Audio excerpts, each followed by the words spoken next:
Semangat pagi dan semangat muda Magtizen. Kembali lagi di segmen Who Walk the Talk hanya di Mag TV Magnificently Inspiring. Kali ini WWTT bersama saya, Fikri, yang akan berbincang banyak bersama bintang tamu kita yang tentunya sangat luar biasa. Nah, Magtizen, di hari 9 September 2021 bertepatan dengan Hari Olahraga Nasional Indonesia. So, kita sudah ditemani oleh sesosok wanita asli dari Bali yang walk the talk, super strong woman. Saya kembali lagi, saya ulangin lagi, super strong woman yang akan berbagi kisah dan pengalamannya di dunia olahraga untuk kita semua. Kita sambut seorang atlet penyandang disabilitas yang telah mengharumkan nama bangsa Indonesia dengan membawa medali perak pertama dari Paralimpiade Tokyo 2020. Tepatnya di cabang olahraga powerlifting atau angkat besi. Langsung aja, Magtizen, siapakah dia? Yuk kita simak dulu video berikut ini. Pemirsa, Indonesia berhasil meraih medali pertama di Paralimpiade Tokyo 2020 dari cabang para angkat berat. Pada cabang ini, lifter kebanggaan Merah Putih Ninengah Widiasih akhirnya memastikan medali perak untuk Indonesia dari kelas 41 kg putri. Prestasi ini merupakan hasil terbaik yang diraih lifter Widi setelah melewati perjuangan panjang latihan yang tidak pernah lelah. Lifter asal Bali itu bersaing dengan 9 lifter dunia lainnya. Widi berhasil melakukan 2 kali angkatan 98 kg yang menjadi angkatan terbaiknya. Peraih medali perunggu Paralimpiade Rio 2016 itu unggul tipis atas lifter Venezuela yang meraih medali perunggu Fuentes Monasterio yang mencatat angkatan terbaik 97 kg. Sementara itu, untuk medali emas menjadi milik lifter asal Tiongkok.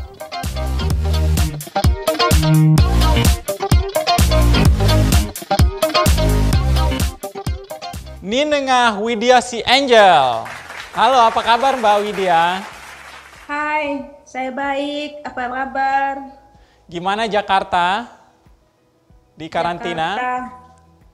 Jakarta baik-baik saja karena berada di karantina di dalam hotel, jadi saya tidak tahu dunia luar. Oke. Congrats ya, selamat untuk juara di powerlifting, mengharumkan Terima nama kasih. Indonesia. Ngomongin soal olahraga di Indonesia sudah banyak sekali ya juara dari berbagai macam cabang olahraga. Apalagi di tahun ini Indonesia mengirim para atlet untuk mengikuti pertandingan ragam olahraga di Olimpiade dan Paralimpiade di Tokyo 2020. Nah, karena kita sudah bersama Widya nih, tentunya Magtizen juga ingin tahu banyak tentang perjalanan Widya mewakili Indonesia di Paralimpiade Tokyo 2020 tentunya. Sehingga berhasil meraih perak pertama untuk Indonesia di ajang ini. Kira-kira bagaimana titik balik masa kecil Widya sekarang terus maju dan semangat hingga bisa membuktikan kebanggaan untuk Indonesia, khususnya Bali, Mbak? Ya, kalau titik balik flashback ke belakang mungkin karena berawal dari ikut-ikutan aja, karena pada saat itu saya memulainya dari kecil. Yaitu pada saat saya masih SD, berawal dari ikut-ikutan kakak, lingkungan, kemudian pelatihnya ngelihat saya, lalu dilatih oleh pelatihnya, pada saat itu karena saya masih kecil ya, jadi sering dibujuk sama pelatih, diyakinkan bahwa saya bisa, bahwa saya mampu seperti itu. Dan lalu kemudian saya berlatihan dan 3 bulan kemudian saya langsung diikutkan kejuaraan nasional oleh pelatih saya. Lalu saya dapat medali emas. Habis itu saya langsung masuk pelatnas. Kelas 1 SMP saya udah masuk pelatnas. Dan mungkin dari situ saya udah mulai fokus. Ketika saya sudah di pelatnas, saya hanya fokus untuk latihan sekolah, sampai nggak terasa waktu berjalan begitu aja sampai sekarang. Oke, jadi kita melihat titik balik Kak Widya, banyak sekali pelajaran yang sangat menginspirasi Magtizen ya. Widya ini asli Bali. Kalau boleh tahu, Bali kabupaten mana ya, Kak Widya? Saya Kabupaten Karangasem, Karangasem Kubu, Sukodanau. Oke. So, saya mau nanya nih, gimana sih awal mulanya Widya kenal dengan angkat besi atau powerlifting? Ya, seperti yang tadi saya bilang, berawal dari ikut-ikutan kakak dan lingkungan.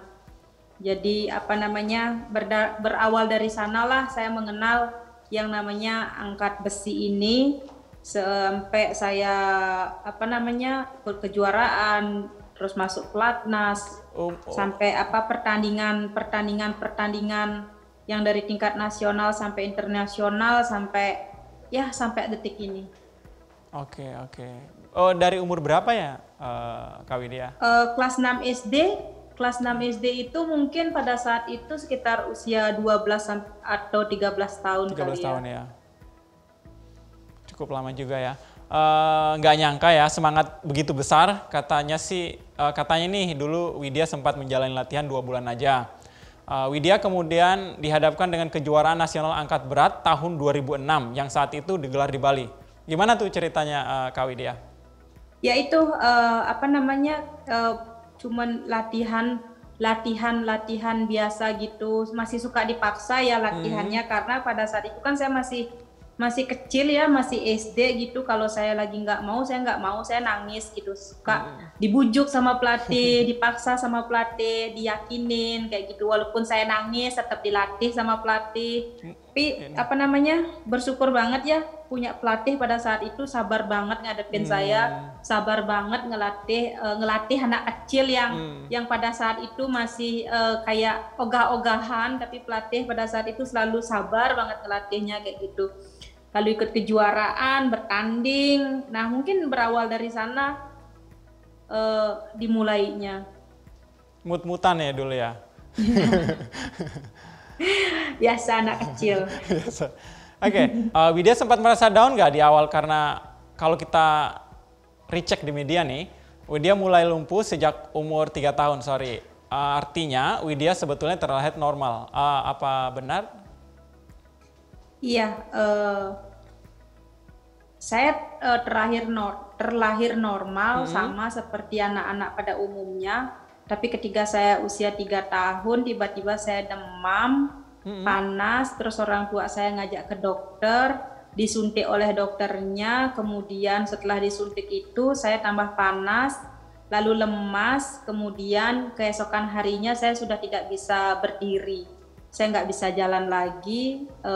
Dari sana pada saat itu mungkin orang tua saya masih berusaha keras melakukan segala sesuatu yang terbaik yang mungkin pada saat itu orang tua saya bisa lakukan untuk saya sembuh, bisa jalan kembali, tapi mungkin memang sudah takdirnya memang harus seperti itu. Jadi ya udah dan akhirnya saya dinyatakan polio oleh dokter. Dan ya udah kehidupan berjalan begitu aja. Oke. Support keluarga untuk Widya gimana? Apakah sosok Widya yang kuat sekarang juga merupakan hasil dari dukungan keluarga yang luar biasa? Apa gimana? Ya pasti, karena tanpa dukungan dan cinta orang tua saya, keluarga saya tidak mungkin berada di sini sekarang. Dan saya sangat bersyukur saya memiliki orang tua, keluarga, lingkungan yang sangat-sangat luar biasa, penuh cinta kasih dan sangat suportif untuk mendukung saya. Dan saya sangat bersyukur karena saya memiliki orang tua yang sangat luar biasa, memiliki cinta kasih yang mungkin banyak orang lain inginkan, karena walaupun kondisi saya berbeda dengan saudara-saudara saya yang lainnya, tapi orang tua saya tidak pernah menganggap saya berbeda. Mereka tidak pernah membedakan saya dengan yang lainnya. Mereka selalu memberikan kasih sayang, cinta kasih, pendidikan yang sama yang saudara-saudara saya lainnya dapatkan. Apapun yang saudara saya dapatkan itu juga yang saya dapatkan. Jadi saya sangat bersyukur dan sangat-sangat berterima kasih sama orang tua saya karena dari kecil sampai detik ini orang tua saya tidak pernah yang namanya meragukan saya, tidak pernah berhenti yang namanya mendukung dan mendoakan saya sampai bisa berada di titik ini. Oke, kangen nggak sama keluarga sekarang? Pasti, pasti. Apalagi sekarang saya udah hampir 1 tahun nggak ketemu keluarga, nggak pulang ke Bali. Karena saya pelatnas di Solo. Di Solo dari tahun kemarin saya udah pelatnas. Karena pandemi, jadi karena pandemi kami memang tidak diperbolehkan untuk pulang ke rumah. Walaupun kemarin sebenarnya saya pingin banget pulang, ketemu orang tua saya sebelum berangkat ke Tokyo, tapi keadaan di Indonesia semakin memburuk karena krisisnya naik kan. Jadi saya sama sekali nggak bisa ketemu keluarga, dan ini udah hampir setahun, dan saya pingin abis karantina saya langsung pulang ke Bali karena keluarga saya udah nunggu banget, nunggu banget untuk saya bisa cepat pulang, karena saya juga biasanya memang jarang banget ketemu keluarga, karena lebih banyak waktu saya di pelatnas. Saya pelatnasnya di Solo, Jawa Tengah, sedangkan keluarga saya semuanya di Bali. Jadi kalau saya pulang ke Bali itu kayak berasa saya liburan ke Bali gitu, karena sebentar-sebentar aja bisa sama keluarga. Liburan ke rumah berarti. Iya. Oke, Mbak Widya, Kak Widya, apa sumber motivasi Widya hingga bisa meruntuhkan batasan yang Widya miliki dan berhasil membawa harum nama Indonesia di berbagai ajang Paralimpiade yang dilaksanakan dalam skala nasional hingga internasional? Yang memotivasi. Yang motivasi. Ya. Mungkin kalau dulu awal-awal saya jadi atlet, motivasi saya adalah kayak hanya ingin membuktikan diri aja sih pada saat itu, kayak I just wanna to prove to myself, to my parent, kayak gitu, bahwa walaupun walaupun mungkin dari segi fisik saya berbeda dengan yang lainnya di keluarga saya, tapi saya pingin melakukan sesuatu atau berbuat sesuatu yang bisa saya banggakan untuk diri saya sendiri dan yang bisa orang tua saya banggakan. Kayak mungkin nanti suatu saat nanti ketika orang tua saya dengar nama saya disebut sama orang lain, atau orang tua saya nonton nanti saya di TV, orang tua saya dengan bangga bisa mengatakan, ya ini anak saya gitu. Mungkin pada saat itu motivasi saya. Saya hanya ingin ingin buat orang tua saya bangga gitu, walaupun dengan kondisi saya yang seperti ini. Tapi dengan berjalannya waktu, motivasi saya bukan hanya sekedar ingin membuat diri saya dan orang tua saya bangga, tapi lebih luas dari itu. Saya ingin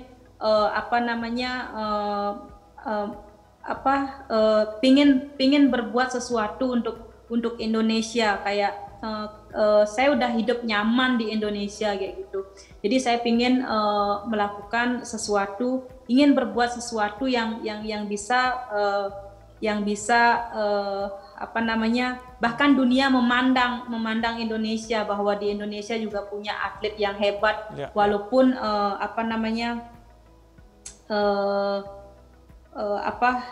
pokoknya pingin dunia luar memandang bahwa atlet-atlet Paralimpik Indonesia juga mampu bersaing di Paralimpik. Di dunia ya.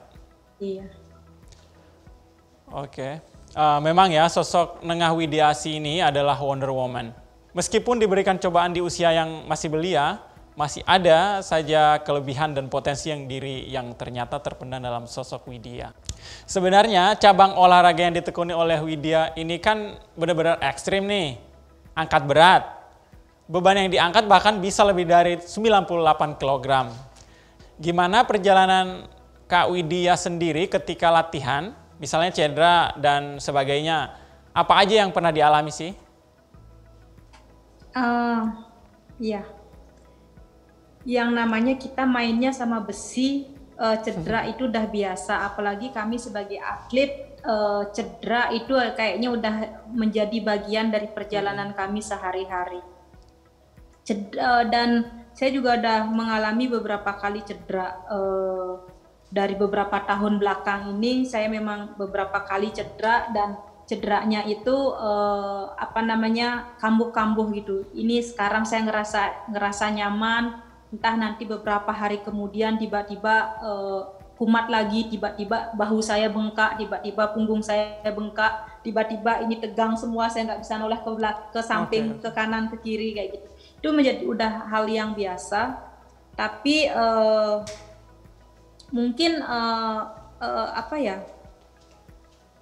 Karena porsi latihan juga kalau udah di pelatnas yang sangat berat juga yang mengakibatkan cedera itu terjadi. Tapi kalau sekarang saya lebih berhati-hati lagi dengan bahu saya, karena memang bahu saya yang kanan memang belum kembali sempurna, walaupun sekarang mungkin saya dari setelah pertandingan kemarin saya bisa ada waktu untuk istirahat beberapa hari selama di karantina. Tapi nanti ketika saya mulai latihan itu belum tentu menjadi jaminan bahwa ini sudah sembuh. Tapi ke depan saya memang harus lebih hati-hati untuk menjaga kondisi ini, apalagi sebentar lagi kan saya World Championship nih di Georgia akhir November. Yang merupakan kualifikasi pertama menuju Paralimpik Paris. Saya harus benar-benar ekstra banget untuk menjaga kondisi saya, jangan sampai nanti yang saya takutkan hanya ketika di pertandingan. Kalau saya ngerasa sakit di tempat latihan, saya masih bisa atasi.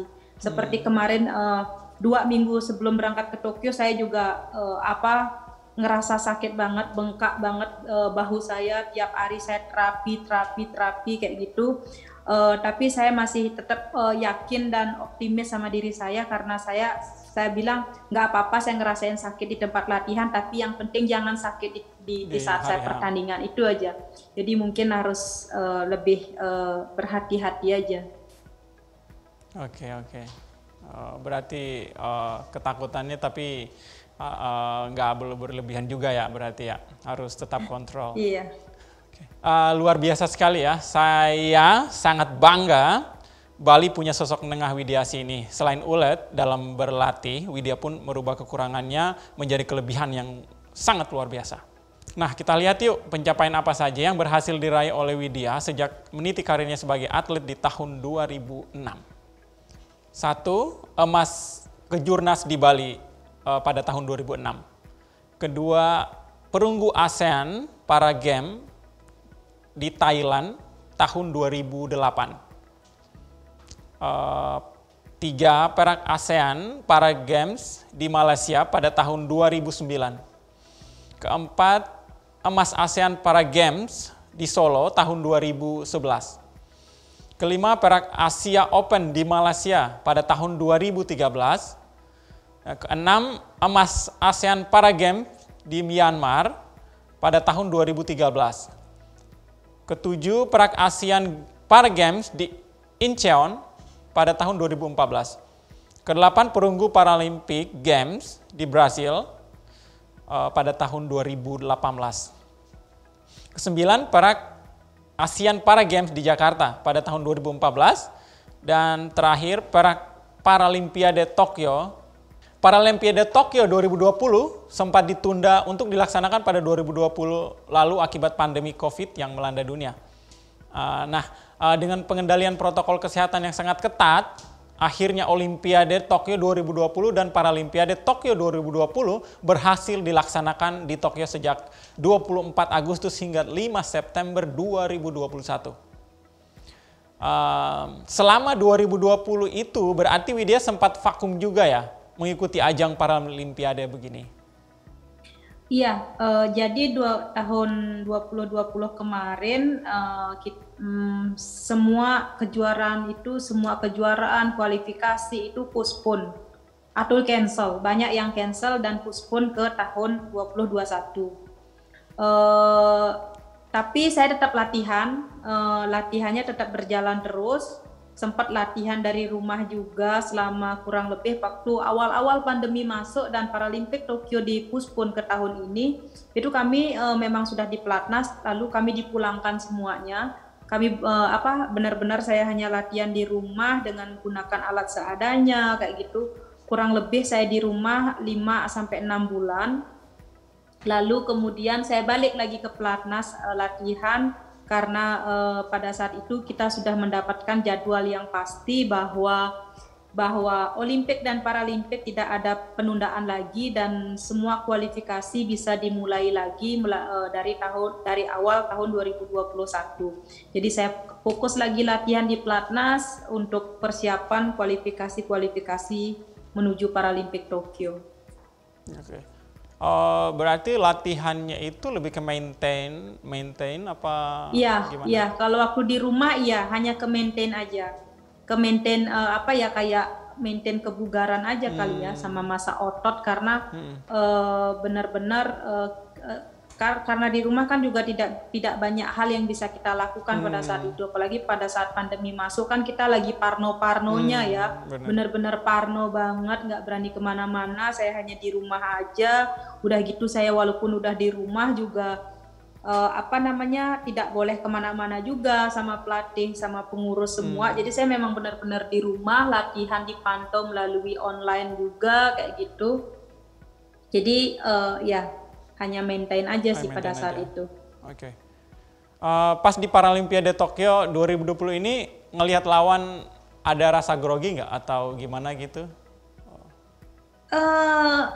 Pasti ya, walaupun sebenarnya lawan-lawan yang kemarin di Paralimpik Tokyo udah sering ketemu juga. Terakhir ketemu kualifikasi terakhir bulan lalu di Dubai. Kami jumpa semua lawan saya yang di Paralimpik Tokyo kemarin, itu kami udah semua jumpa di Dubai kemarin bulan lalu. Jadi kita semuanya sebenarnya sudah sama-sama tahu kekuatan lawan satu sama lain. Kita udah bisa baca dari hasil yang bulan lalu. Di Tokyo kemarin hanya tinggal memantapkan aja sih sebenarnya kayak siapa nih yang bakalan bawa pulang medali kayak gitu aja sih. Udah sama-sama tahu ya ininya. Iya. Dan pada akhirnya Widya berhasil membawa pulang medali perak pertama di Paralimpiade Tokyo 2020 untuk Indonesia. Dengar-dengar nih, pas saat perlombaan, Widya sempat ada kesalahpahaman dengan wasit. Yang sampai hampir menunda Widya malah mendapat perunggu. Gimana ceritanya tuh? Ini juga banyak banget jadi pertanyaan ya. Setiap saya ini menjadi pertanyaan banyak orang. Sebenarnya bukan kesalahpahaman.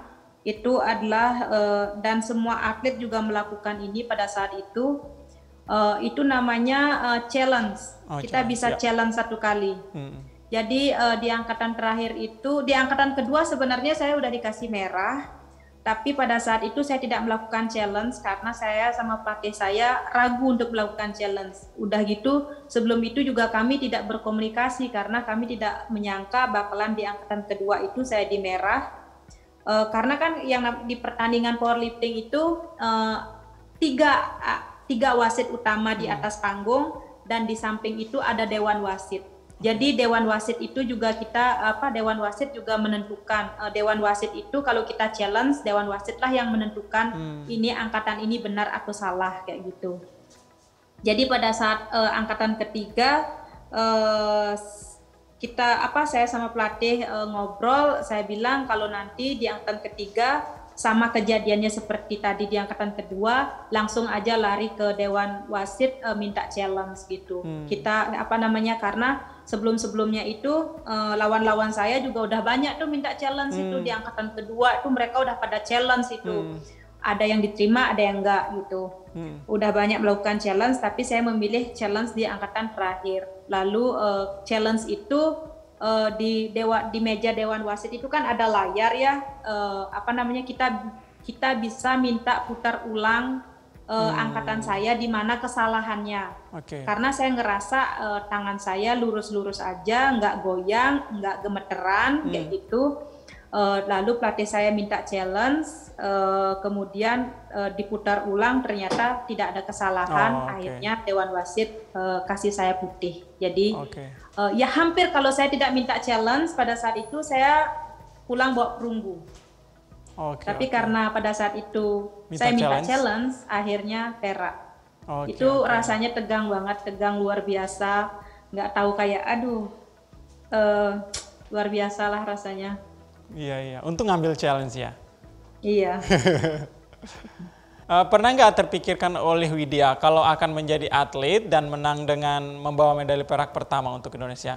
Atau targetnya pengennya emas, ternyata dapatnya perak atau perunggu gitu? Terpikirkan menjadi atlet. Kalau terpikirkan menjadi atlet, karena saya mulainya dari kecil, jadi ya udah berjalan begitu aja ya. Terus kalau soal target, kalau target dari pemerintah itu untuk saya medali perunggu, karena kan yang terakhir Paralimpik terakhir di Rio de Janeiro 2016 itu saya medali perunggu, dan target dari pemerintah masih sama perunggu.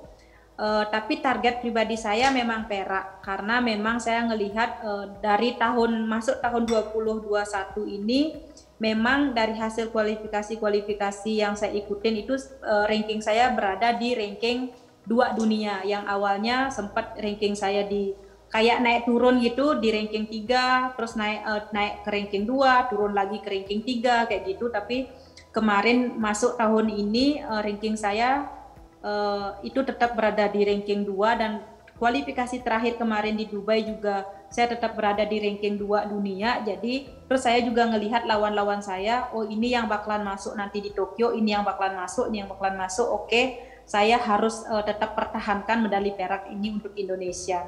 Saya udah set untuk diri saya seperti itu. Goalnya berarti perak ya dari pertama. Iya. Oke, mau tanya juga nih, fasilitas yang Widya dapat selama masa Paralimpiade apa aja? Apakah diperlakukan khusus atau bagaimana? Fasilitas dari pemerintah? Kalau fasilitas dari pemerintah semuanya sama sekarang, dan saya sangat bersyukur dan berterima kasih ya sama pemerintah yang sekarang, dan berterima kasih sama Pak Presiden, Pak Menteri, karena fasilitas yang kami atlet-atlet disabilitas dapatkan itu sama dengan atlet-atlet yang non-disabilitas. Dan semua fasilitas yang atlet-atlet Olimpik Tokyo kemarin dapatkan itu juga sama fasilitas yang kami dapatkan di Paralimpik. Jadi tidak ada perbedaan, dan sangat bersyukur dan berterima kasih. Oke. Kesan Widya mengikuti Paralimpiade bagaimana? Yang pasti senang dan bangga ya, ini merupakan Paralimpik yang ketiga buat saya. Jadi mungkin hanya saja Paralimpik kali ini sangat berbeda dibandingkan Paralimpik sebelumnya karena pandemi ya, yang benar-benar di sana kita harus menjaga protokol yang sangat ketat, udah gitu juga tidak ada penonton, sepi gitu. Tapi satu hal saya sangat bersyukur karena pada akhirnya Olimpik dan Paralimpik bisa dilaksanakan dengan sukses ya. Saat pandemik nih lombanya. Jadi apa ada perbedaan antara sebelumnya di Rio dengan di Tokyo dari segi penonton? Pasti kalau waktu sebelum pandemi kan penonton itu padat banget sampai kayak waktu di Rio aja itu penonton banyak banget, penonton yang nggak bisa masuk karena kehabisan tiket. Jadi mereka banyak banget nunggu kayak bergilir gitu, umpama kayak season 1, season 2 kayak gitu penontonnya, supaya mereka bisa masuk bergilir untuk nonton.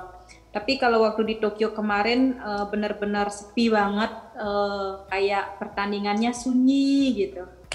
Jadi memang ya sangat berbeda kayak euforianya pesta olahraga itu kayak nggak dapet gitu, yang dimana biasanya Olimpik dan Paralimpik itu kan euforianya itu biasanya dengan padatnya penonton, dengan segala pokoknya luar biasa lah. Tapi kalau kemarin di Tokyo itu sepi dan sunyi, dan kalau kita ketemu teman yang biasanya kita bisa ngobrol palingan cuman dadah gitu dari jauh. Jadi ya sangat beda banget. Ofisialnya aja dengan penonton ya? Ofisialnya masuk semua. Tapi penontonnya berapa gitu minimal per Nggak ada. kontestan? Jadi kemarin itu mereka benar-benar tidak ada penonton dari luar dan kayak di pertandingan aja itu kayak umpama kayak wasit. Wasit yang tidak bertugas di jam itu mereka juga tidak boleh ada di venue. Jadi mereka nunggu di hotel. Jadi mereka diperbolehkan masuk ke venue kalau jamnya mereka tugas. Jadi dibagi-bagi gitu, digilir gitu. Jadi memang di venue itu memang sepi, hanya orang-orang yang bertugas di hari itu saja. Kalau ada penonton, kira-kira bisa dapat emas nggak? Semangatnya kan beda tuh kalau ada penonton sama enggak. Enggak gitu juga. Konsep pertandingannya tidak seperti itu. Siapa tahu aja. Adanya penonton atau tidak itu kayaknya tidak mempengaruhi ini ya. Hasil. Tapi hanya suasananya aja yang berbeda. Okay. Yang biasanya kita pertandingan itu sorak-sorak penonton itu rame, musik segala macam. Kadang sampai di tempat pertandingan itu rasanya terlalu bising karena suara penonton. Tapi kalau kemarin hanya yang dihadapi ya udah hanya wasit aja kayak gitu. Jadi ya memang perbedaannya hanya rame dan sepi aja sih. Atmosfernya beda ya. Iya, atmosfernya sangat beda.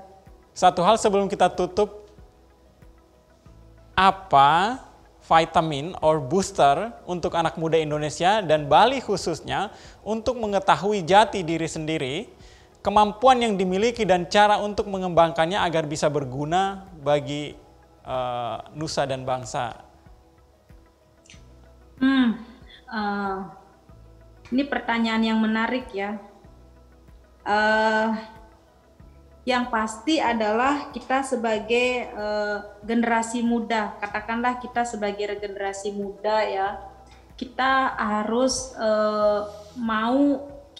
benar-benar mau berkarya, jangan pernah membatasi atau memberikan diri kita limit atau batasan kepada diri kita yang kayak gampang menyerah kayak gitu, belum apa-apa udah gampang nyerah. Belum apa-apa udah nggak mau mencoba seperti itu. Saya pingin anak-anak muda di luar sana mau mau bekerja keras, mau bersungguh-sungguh ketika kita memiliki mimpi, memiliki cita-cita, terus bekerja keras, terus bersungguh-sungguh, jangan pernah yang namanya takut yang namanya mencoba, jangan pernah takut yang namanya gagal, jangan pernah takut yang namanya jatuh. Kalau gagal, coba lagi, kalau jatuh, bangkit lagi. Pokoknya semangat dan optimis, karena kalau kita mau mencoba, maka nggak ada sesuatu yang mustahil. Nah, quote yang dapat kita petik dari Nengah Widiasi nih, kekurangan tidak menjadi hambatan buat Widya untuk terus berprestasi, mengharumkan nama bangsa Indonesia dan keluarga. Kalau kita bisa melakukan apa yang kita cintai, lakukan aja. Hambatan tidak perlu dipikirkan karena yang paling penting adalah bagaimana kita bisa menghadapi masalah di depan kita. Oke netizen, sampai juga nih kita di akhir episode spesial Hari Olahraga Indonesia dengan sharing bersama atlet powerlifting Nengah Widiasi yang menang membawa medali perak pertama untuk Indonesia. Terima kasih ya Widya sudah bersedia untuk hadir di episode kali ini. Dan selamat atas kemenangannya. Saya super bangga sekali dengan Widya yang sudah mengharumkan nama Indonesia di kancah dunia. Oke, saya Fikri, coach freelance personal trainer, undur diri. Jangan lupa saksikan terus Walk the Talk hanya di Meg TV, Magnificently Inspiring. Bye-bye.